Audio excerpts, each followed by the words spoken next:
Pemirsa, dua perempuan kakak beradik duel hingga menggagalkan aksi pencurian uang di sebuah warung di Mojokerto, Jawa Timur. Sebelumnya salah satu pelaku berpura-pura membeli air mineral dan pelaku lainnya mengalihkan perhatian dengan membeli Pertalite.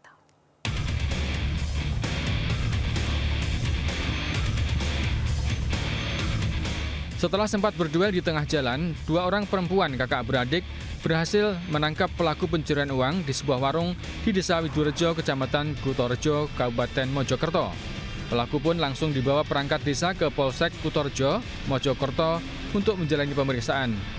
Meski berhasil mempertahankan uang hasil penjualan, Alifia Mafatikul Islamiyah dan adiknya Elva Lailatun Nafsiyah mengalami luka di tangan dan kepala saat duel dengan pelaku. Sebelumnya salah satu pelaku berpura-pura membeli air minum di sebuah toko, sedangkan seorang pelaku lainnya mengalihkan perhatian penjaga toko dengan membeli Pertalite eceran untuk motornya. Saat kondisi lengah, satu pelaku menggasak uang tunai hasil penjualan di laci. Aksi pelaku dipergoki anak pemilik toko, Alifia, dan kakaknya Elva Lailatun. Orang itu mau nyengklak gini loh, mau nyengklak, terus tak gandoli, saya gini kak, gini itu apa lingkaran itu? Ditarik, terus? Tarik, habis itu temennya itu sudah kabur. Habis itu orangnya kan saya teriak-teriak, gandoli orangnya, kakak saya keluar kakak saya keluar, terus ikutan narik tapi orangnya lari. Iya, tarik-tarian tapi ngebleng kan, orang-orang itu nggak ada yang nggak ada yang nolongin, tapi aku tetap, ini loh maling, ini loh tolongin. Pelaku yang diketahui berinisial KS, warga Kabupaten Sidoarjo, langsung dibawa ke Satuan Reserse Kriminal Polres Mojokerto untuk menjalani penyidikan. Sedangkan seorang pelaku lainnya dalam pengejaran petugas. Dari Kabupaten Mojokerto, Jawa Timur, Solahuddin iNews melaporkan.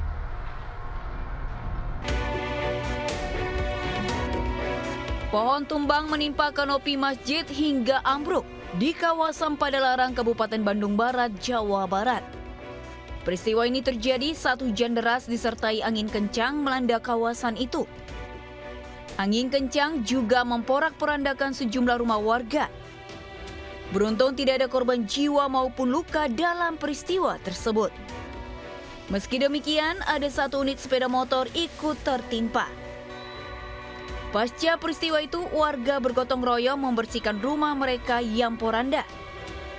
Warga berharap ada bantuan dari pemerintah daerah setempat untuk membangun kembali rumah mereka. Dari Bandung Barat, Jawa Barat, Yuwono iNews melaporkan. Pemirsa, berbulan-bulan anting terselip ke dalam telinga dan susah dicabut. Seorang warga meminta bantuan petugas di BPBD Kota Tangerang. Evakuasi berjalan dramatis karena anting terlalu kecil dan membutuhkan alat khusus.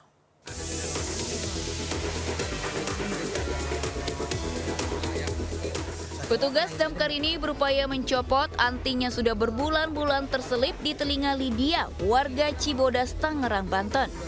Proses evakuasi anting pun cukup sulit lantaran anting terselip terlalu dalam.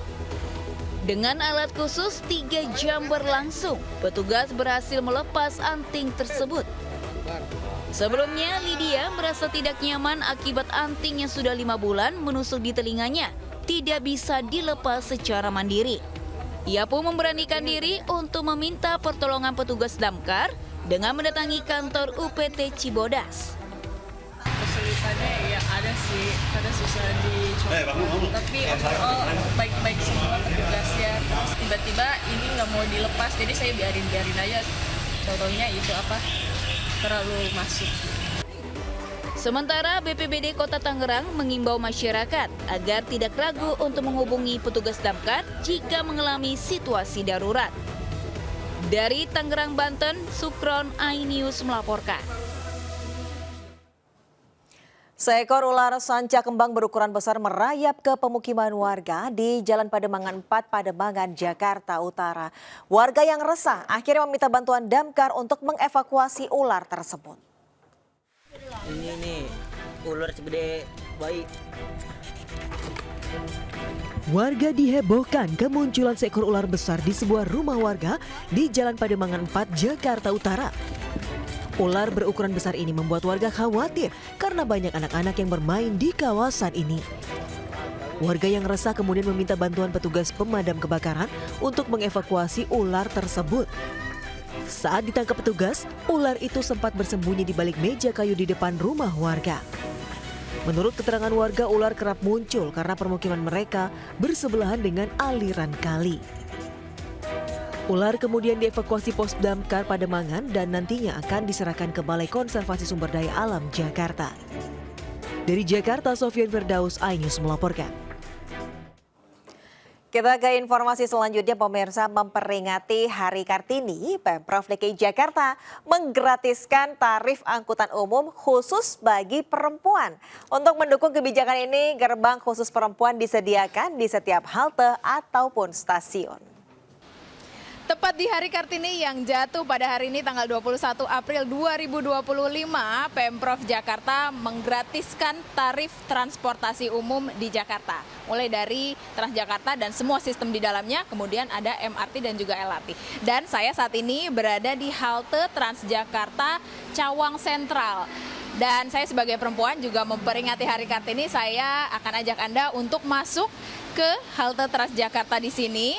Dan di sini sistemnya adalah dari Dinas Perhubungan Jakarta membuka gate khusus bagi para perempuan untuk masuk ke dalam halte. Jadi tidak perlu mengetap, tap in dan tap out, tapi sudah ada gate tersendiri yang para perempuan ini bisa langsung masuk ke halte Transjakarta.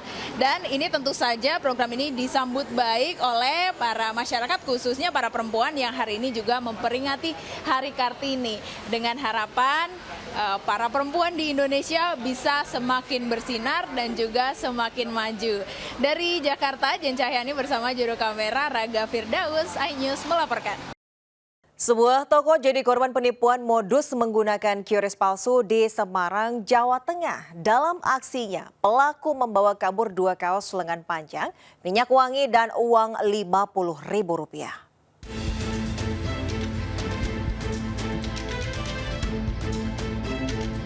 Aksi seorang pria tengah mengedit QRIS tanda bukti pembayaran menggunakan ponselnya di sebuah toko Jalan Pocowolo Barat 5 Semarang, Jawa Tengah terekam CCTV. Beberapa saat kemudian pelaku mengaku sudah membayar melalui QRIS dan memperlihatkan bukti pembayaran dari ponselnya kepada karyawan toko. Bahkan karyawan toko juga sempat mengambil gambar dan dikirimkan ke pemilik toko. Namun sehari kemudian baru diketahui bahwa QRIS bukti pembayaran tersebut adalah palsu karena pembayaran dari pelaku tidak masuk ke rekening toko. Akibatnya toko mengalami kerugian sebesar Rp450.000 lantaran pelaku membawa 2 kaos lengan panjang, 3 parfum dan meminjam uang sebesar Rp50.000. Di totalnya itu 450.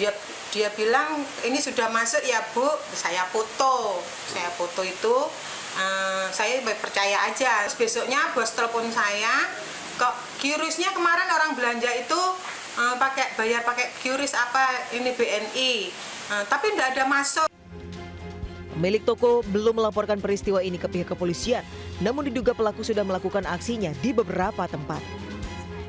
Dari Semarang, Jawa Tengah, Doni Marendra, iNews melaporkan.